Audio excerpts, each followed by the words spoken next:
Hi guys, welcome to my channel.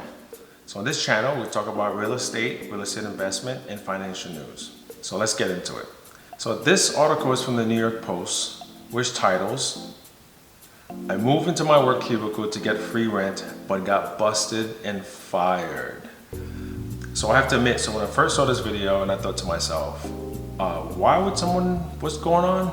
Someone moved into their office space, would they work 40 hours, would they work 8 hours for the day, and when everybody just goes home, they stay behind and basically live there, live in the office? So let's get into the article. Let's see what's going on here. So this is from a TikToker which posted this viral video on TikTok. It reads, "I am moving from my apartment into my cubicle at work," he declared in his voiceover. "They do not pay me enough to do both, so as a matter of protest, I am going to just live at my job, and we'll see how long I can get away with this." So this is interesting. So this particular person, this guy, he feels that his job is not paying him enough. So therefore, he's just gonna go ahead and move into the cubicle, move into his office, move into his own cubicle. So this is very interesting. So is this a trend? Is this a thing that we're gonna see more of as rent become more? But Jackson told the Post that while it was a protest, it was also a matter of timing that inspired him to live at work. He said he had to move out of his apartment because his lease was ending and the rent was going up. Since he was in a rush to move, no apartments had accepted his application in time. Wow. So here, this guy, he basically, like a lot of people are experiencing this all over the country, especially in New York City, where I'm from. In certain areas, in certain locations, rent has gone up by as much as 40%. The New York Times released a great article on this, which we're gonna cover in this video. We're gonna look into that as well, where a lot of people, a lot of tenants are having a tough time basically finding available apartments. And that the ones that they're already in, they're experiencing exuberant high rent increases by some landlords. And so when you start to see things like this, it makes sense. Like this particular individual saying, "Hey, look, I can't find an apartment. We have empty offices, and there are empty cubicles. There's a bathroom there, there's a refrigerator. You know, I might as well just go ahead and move into my cubicle. It's free rent. I don't have to pay any bills. I don't have to pay, probably connect to the Wi-Fi. I don't have to pay electricity. I can take free showers. I can go shopping, put my food in the fridge." So this is very interesting. And is this something that we're gonna see more of? Is this a trend that's starting here? All right, let's keep going. Let's keep reading. So there you have it. There's a picture of, there he is right there. There's a picture of him. He looks like he's getting comfortable. Looks like he's got a little knapsack there. Look at his desk. He's all covered with a sheet. I mean, he looks like he's ready to go to bed. And he's got his luggage. He's got all his goods right in his cubicle. Wow, that is interesting. He goes, "I am moving from my apartment into my cubicle at work," he declared in a viral video. "The apartments were too expensive anyway, and I was denied a performance review by my employer," he claimed, which had offered him a potential raise. "When I found my company had an empty office downtown, this was the perfect solution as it was close to all the venues I frequent and it would be free," Jackson continued. He also noted that he felt that his stay at Shade Office would have lasted indefinitely if he only hadn't posted videos about it. Wow. Is this where we are now? Is this where the state of things are? That rent have gone up to by that much that people are actually thinking about moving to free empty office spaces. And so I'm thinking about this, so particularly in New York, so you have a lot of companies that left office buildings and are not coming back. Is this a good use for office space? Is this something we should think about? Should we reclassify some of these buildings from commercial to potential rentals where people can actually use them as living quarters? Because a lot of places, they're not coming back. A lot of jobs, people are working from home, and they close their offices indefinitely. And we see that with some of the big techs, like Twitter in California, basically saying they're never coming back to the office. Facebook, also slashed down some of the office space. You have a lot of banks in New York, Citibank, Bank of America. A lot of these banks that had 8, 10 floors in some of these high-rise buildings, they actually close up shop and they're not coming back. So this is interesting. So New York has a lot of empty office space. Could this be used for some of that? The New York Times has also published a great article on this. So let's look at the New York Times. Let's take a look at that article and let's take a look at their analysis of this situation.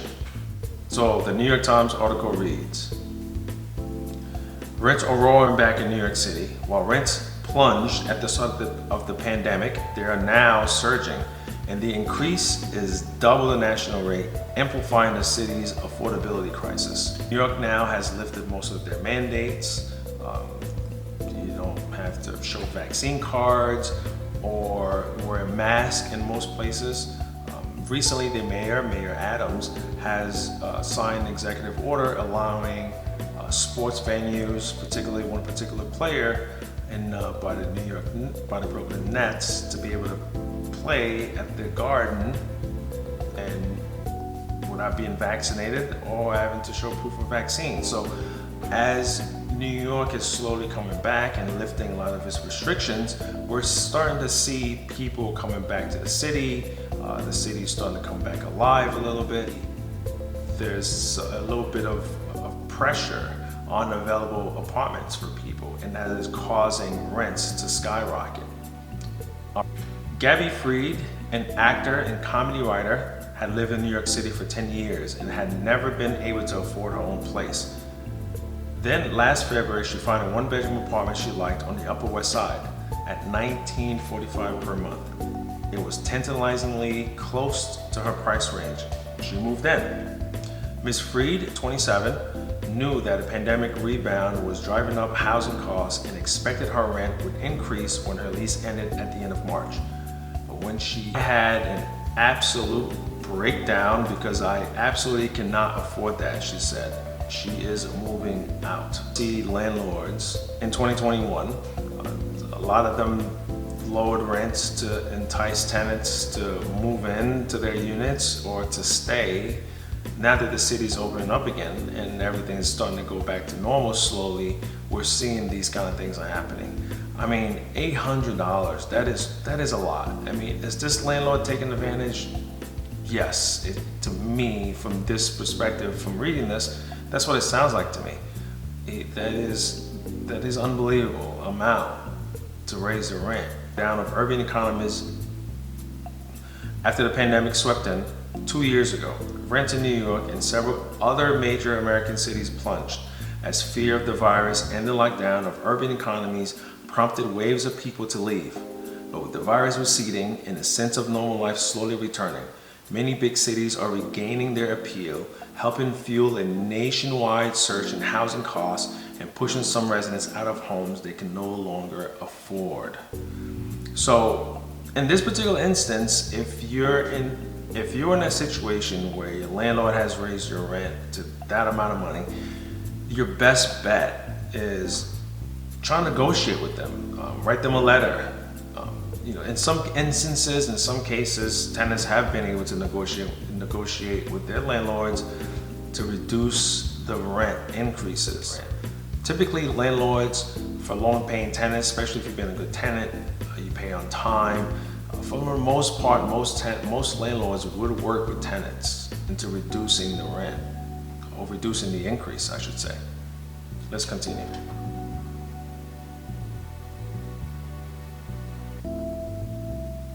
In few places is that phenomenon more stark than in New York, a city where renters make up 2/3 of all households. Rent in New York rose 33% from between January national rate and the highest increase among the 100 largest American cities tracked by the group. We're seeing that rents have returned and basically surpassed where they were pre-pandemic. Nancy Wu, an economist with TreatEasy and a real estate website, said of rents across New York. That is a lot. That is going to put more pressure on housing. especially when you take a place like New York City that has not been building a lot of new apartment rentals. What you're gonna see is supply and demand. As more and more people come back to the city, as less and less apartments become available in certain areas, what you're gonna see is you're gonna see a spike in rent, increases in those areas. So people, what they're gonna do is most likely is either they're gonna come up with the money and pay and stay in those neighborhoods, or people are gonna have to venture out further out to find certain areas where the rent's a little bit more affordable. So you're gonna see a lot of that happening as well. So let's keep reading. The declines and increases have been much sharper in wealthier neighborhoods. On the Upper West Side and in Williamsburg, Brooklyn, the median asking rent dropped by roughly 20% between January 2020 and January 2021. But over the past year, they have spiked by around 40% in both neighborhoods. Rents are higher than they were before the pandemic. The fluctuation reflects a sharp turnaround driven in large part by the end of discounts landlords used to keep and attract tenants during the pandemic. Some property owners said they were adjusting for the booming housing market, making up for lost income and property taxes. So that is the other side of this. So some landlords will use the argument and say, hey, listen, utilities have gone up, property taxes have gone up. For 2 years, I've not been collecting rent. I continue to have to pay mortgage payments, probably paying for maintenance to maintain the building. And so they are raising rents to try and make up for lost income. Raising rents after a year by $800, it's a little bit agreed on the landlord part. I'm gonna have to agree with that. I don't see a justification for raising the rent that much in a matter or in the span of a year. So I'm gonna have to agree with you on that. So let's continue. Underlying much of the increases in New York and elsewhere is a mixed match between supply and demand. For years, many cities have not built enough housing to keep up with population and job growth. That was exacerbated during the pandemic as supply chains snags and labor constraints further slowed construction. So yes, again, so like I said earlier in this video, another way to combat rent increases is to build more. We have to build more housing because that will create competition, supply and demand. If there is less housing available, less apartments available, and you have a surge of people coming back, landlords now are in a position they can raise rents because there are not a lot of available housing. There's not a lot of available apartments available.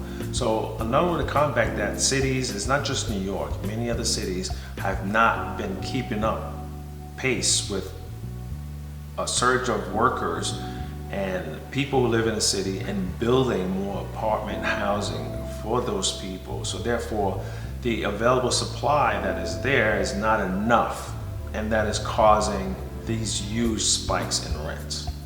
Rising rents hit New Yorkers particularly hard because households in the city rent as twice the national rate. More than a quarter of those households are considered severely rent burdened, meaning they spend more than 50% of their income on rent. So this is what I would call the working poor. So the federal government came in during the pandemic and gave cities money to help tenants that are rent burdened. $2.1 billion that probably barely made a dent.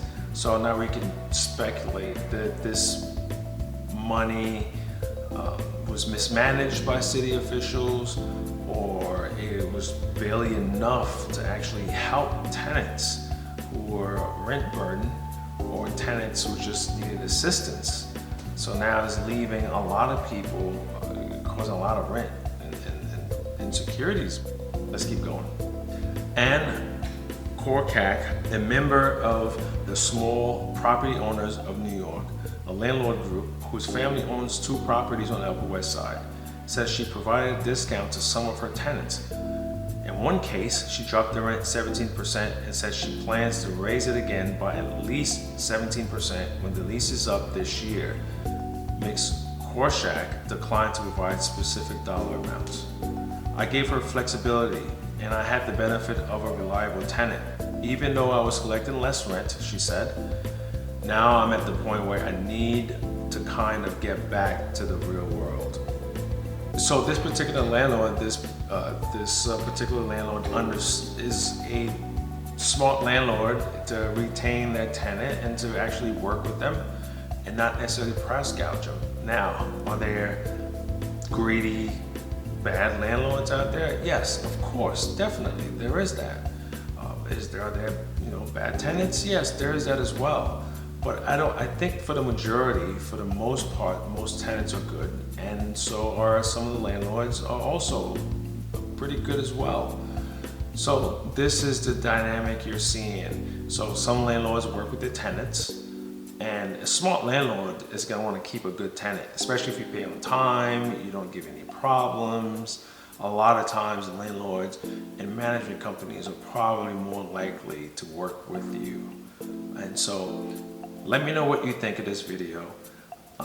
Landlords are greedy for raising rents, or are they taking advantage of tenants, or are they taking advantage of the fact that the city's opening up and everyone's coming back and they're just jacking up the rents because they're greedy fat cats want to get rich off poor people looking for a place to stay. So let me know what you think.